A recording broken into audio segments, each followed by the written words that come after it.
अपने जीवन का एक लक्ष्य बना लें कि जो हुआ सो हुआ, अब जितना समय हमारे पास है हम अपने चित्त को भगवान के नाम के साथ जोड़ेंगे। हम अपने चित्त को भगवान के नाम के साथ जोड़ेंगे। और श्री शिव महापुराण में गुरु का महत्व, ओंकार का महत्व, पंचाक्षरी विद्या, पंचाक्षरी मंत्र, सदाचार,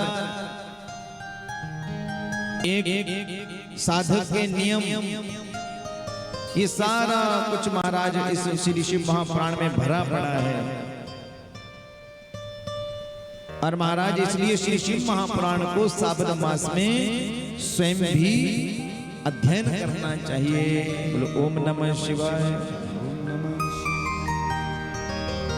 श्रावण मास आई तो महाराज शिव की पूजा करो, घर में जाकर व्यर्थ बातें ना करते हुए श्री शिव महापुराण का अध्ययन करना चाहिए।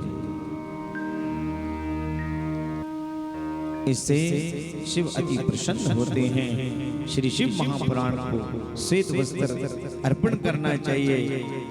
भगवान को खीर का भोग लगाना चाहिए।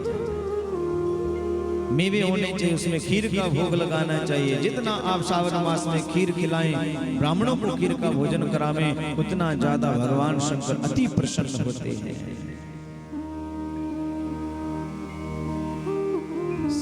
इसलिए ध्यान दें, जब भी जीवन में अवसर मिले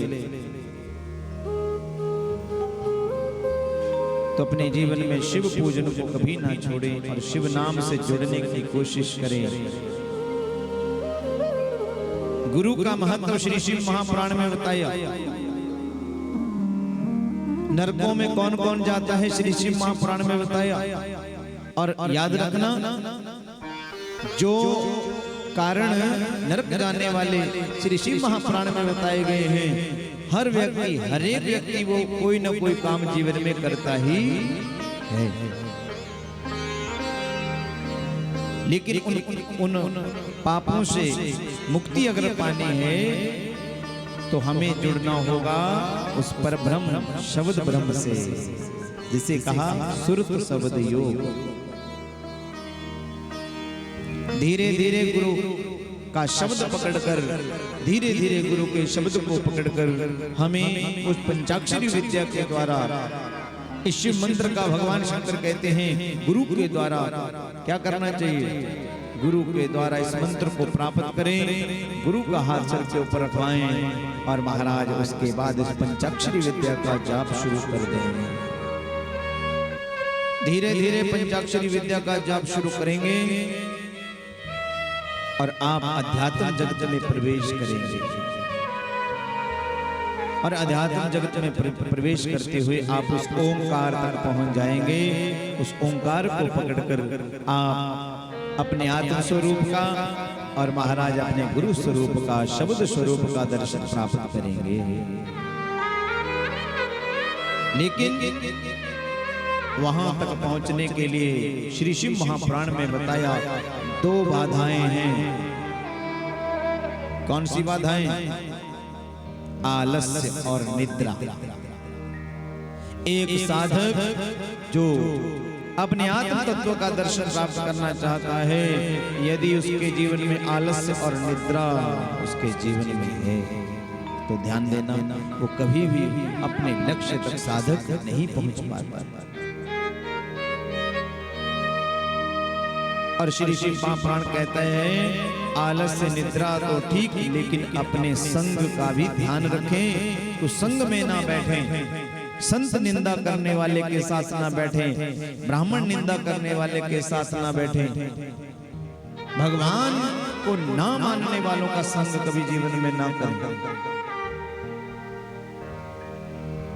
जब ये तीन चीजें आपके जीवन में आलस्य गया, निद्रा चली गई, और याद रखना निद्रा आपके कहने से नहीं चली जाएगी। निद्रा कैसे जाती है? जब एक संत महाराज बैठकर उस शब्द में लीन हो जाता है, तो शब्द में जब वो लीन होना शुरू कर देता है तो महाराज उसमें से रजोगुण और तमोगुण जो है वो कम होने लगता है, और जो सत है वो प्रधान तत्व महाराज प्रधान होने लगता है। तो याद रखना हमारी निद्रा जो है वो धीरे धीरे हमें त्याग करने लगती है।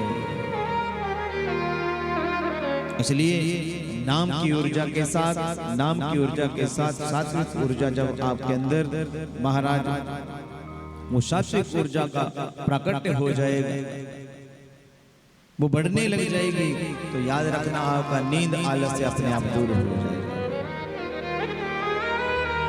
ऐसे बहुत भक्त हुए हैं जिन्होंने भगवान शंकर को पाया है। कैसे? महाराज आलस्य और निद्रा का त्याग करके उन्होंने केवल और केवल नाम के साथ अपने आप को जोड़ लिया।